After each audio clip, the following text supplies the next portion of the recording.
श्री हरि शरणम, श्री हरि शरणम। पावन पुरुषोत्तम मास के कृष्ण पक्ष की परमा एकादशी कब है? एकादशी तिथि कब प्रारंभ और कब समाप्त होगी? इस पावन एकादशी का क्या महत्व है? पूजा विधि क्या है?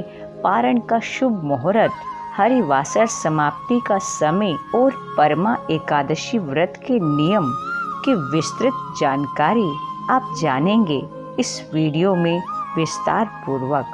शास्त्रों के अनुसार अधिक मास का समय श्री हरि विष्णु जी को अत्यंत प्रिय होता है और इस मास में आने वाली एकादशी का भी महत्व और अधिक बढ़ जाता है।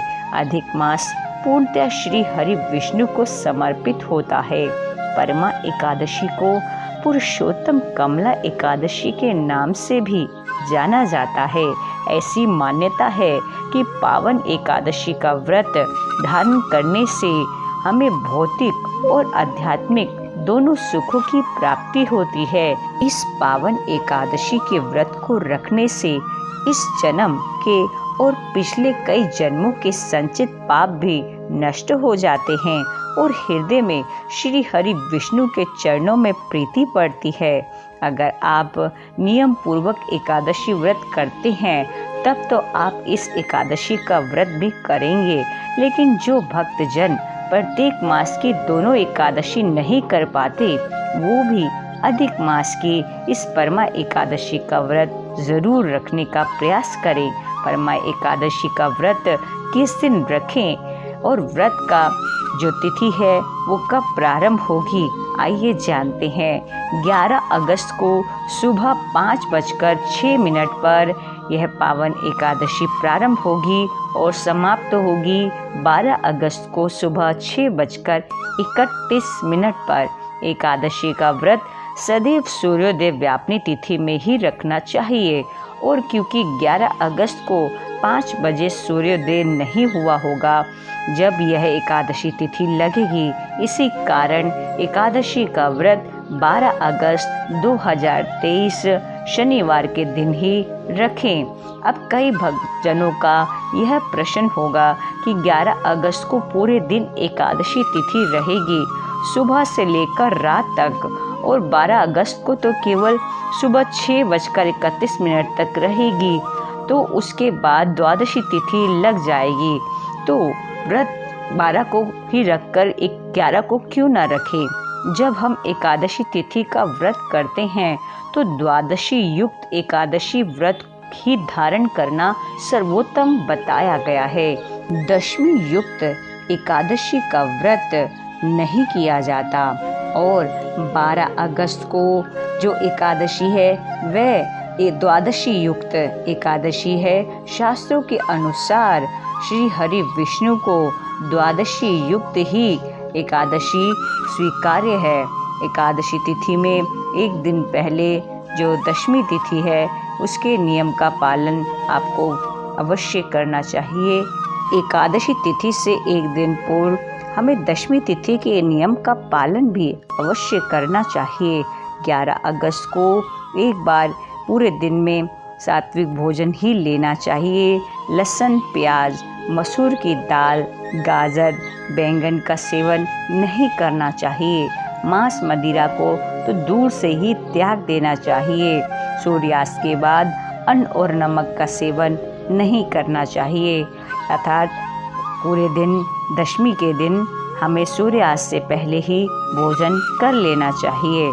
एकादशी के दिन प्रातःकाल जल्दी उठकर स्नान इत्यादि से निवृत्त होकर श्री हरि विष्णु जी की पूजा करें, तुलसी पूजन करें। एकादशी के दिन श्री हरि को दूध फल का भोग लगाएं, सुंदर पुष्प अर्पित करें। एकादशी के दिन महामंत्र का पाठ, गजेंद्र मोक्ष, श्रीमद् भगवद गीता, श्रीमद् भागवत जी का पाठ अवश्य करें। श्री विष्णु सहस्रनाम स्तोत्र का पाठ भी यथासंभव अवश्य करना चाहिए। एकादशी की संध्या को तुलसी जी के सन्मुख गौशाला में अधिक से अधिक दीपदान अवश्य करना चाहिए। कई भक्त पूछते हैं कि एकादशी व्रत में क्या खा सकते हैं, तो सबसे श्रेष्ठ जो एकादशी व्रत माना गया है वो निर्जल माना गया है। इसके बाद जल ग्रहण करके भी व्रत रख सकते हैं और फलाहार ले सकते हैं। खाली फलाहार में ना रह सके तो दूध भी ले सकते हैं, जिसके अंतर्गत गौ दूध सर्वोत्तम है। गौ दूध से सामक की खीर बनाकर ठाकुर जी को भोग लगाकर वह भी प्रसाद ग्रहण कर सकते हैं। और शाम के समय, संध्या के समय पुनः स्नान कर श्री हरि के नामों का स्मरण कर पूजा कर और दीपदान करें। एकादशी व्रत से हमारे पूर्वजों की आत्मा भी तृप्त होती है।